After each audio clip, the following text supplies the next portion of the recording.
पाहताय JB TV news. बातमीत सत्यता हीच आमची ओळख। अखिल भारतीय महात्मा फुले समता परिषद व सकल ओबीसी समाज शिंदखेडा यांच्या वतीने तहसीलदारांना निवेदन। अखिल भारतीय महात्मा फुले समता परिषद व सकल ओबीसी समाज शिंदखेडा यांच्या वतीने दोंडाईचा येथील तहसील कार्यालयावर विविध ओबीसी आरक्षण बचाव मागणीचं निवेदन देण्यात आले।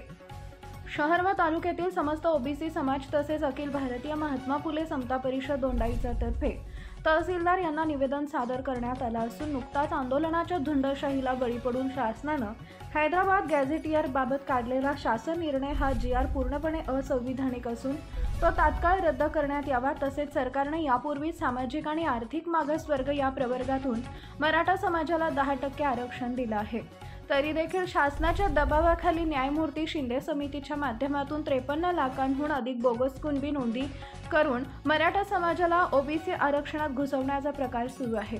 तरी हा प्रकार ओबीसी समाजाच्या हक्कांवर सरळ आघात असून न्यायमूर्ती शिंदे समिती ही पक्षपाती पद्धतीने काम करत आहे, ओबीसी समाजावर अन्याय करत आहे। त्यामुळे पुढील प्रमाणे असं की हैदराबाद गॅझेटियरवरील शासन निर्णय GR तात्काळ रद्द करण्यात यावा, ओबीसी मध्ये नव्यानं समाविष्ट झालेल्या 53 लाख बोगस कुणबी नोंदी रद्द करण्यात याव्यात। न्यायमूर्ती शिंदे समितीचं कामकाज पक्षपाती व अन्यायकारक असल्याने ती समिती तात्काळ बरखास्त करावी। आमच्या ओबीसी प्रवर्गातून समाजाची होत असलेली बेकायदेशीर घुसखोरी कायमस्वरूपी थांबवावी। तसेच मनोज जरांगे यांच्या माध्यमातून घटनाबाह्य आंदोलन उभारून शासनावर एक प्रकारे दबाव तंत्र वापरण्याचा कार्यक्रम महाराष्ट्रात राबवला जात आहे।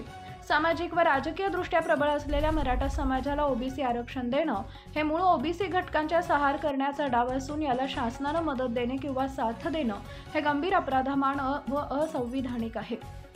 गत काळात महाराष्ट्र अनेकदा बेकायदेशीर आंदोलनानं होरपळलेला आहे, परंतु शासनानं दबावाखाली न जाता त्यांच्या दडपशाहीला न जुमानता घटनात्मक तत्वांचा विचार करून ओबीसी समाजाचं आरक्षण अबाधित ठेवण्याचा निर्णय घ्यावा, अन्यथा समस्त ओबीसी समाज नंदुरबार जिल्ह्यासह रस्त्यावर उतरून तीव्र स्वरूपाचं आंदोलन उभारण्यास प्रवृत्त होईल आणि त्यातून उद्भवणाऱ्या परिणामाची पूर्ण जबाबदारी शासनाची राहील, असा इशारा या निवेदनाद्वारे शिंदखेडा तालुका अध्यक्ष गणेश खलाणे यांनी केलाय। यावेळी समता परिषदेचे जिल्हा सचिव बापू महाजन, भाजप शहर अध्यक्ष प्रवीण महाजन, समता परिषद नंदुरबार येथील जिल्हा उपाध्यक्ष विनोद अहिरे, शिंदखेडा तालुका उपाध्यक्ष भगवान माळी, समता परिषद धुळे जिल्हा उपाध्यक्ष राजेंद्र चौधरी, रोहिदास खलाणे, भटक्या जाती जमाती प्रदेश संघटक साहेबराव गोसावी, योगेश बोरसे, शांतीलाल वाघ, मनोज महाले, शंकर माळी, जाधव एकनाथ माळी, सोनू देशमुख, भालचंद्र माळी, मच्छिंद्र जाधव, जगदीश सूर्यवंशी, पुरुषोत्तम गोसावी, प्रदीप केशे, सुभाष गिरासे, किशोर देशमुख, हिरालाल अहिरे, विलास गोसावी, मोहित महाले, धनंजय चित्ते, मुरलीधर महाजन, बिलाल बागवान, वासुदेव माळी, तुकाराम माळी, शिंदखेडा शहर अध्यक्ष कैलास वाघ व राजेश माळी आदी समता पदाधिकारी व समता सैनिक तसेच ओबीसी बांधव यावेळी उपस्थित होते। मुख्य संपादक जतीन बोरसे।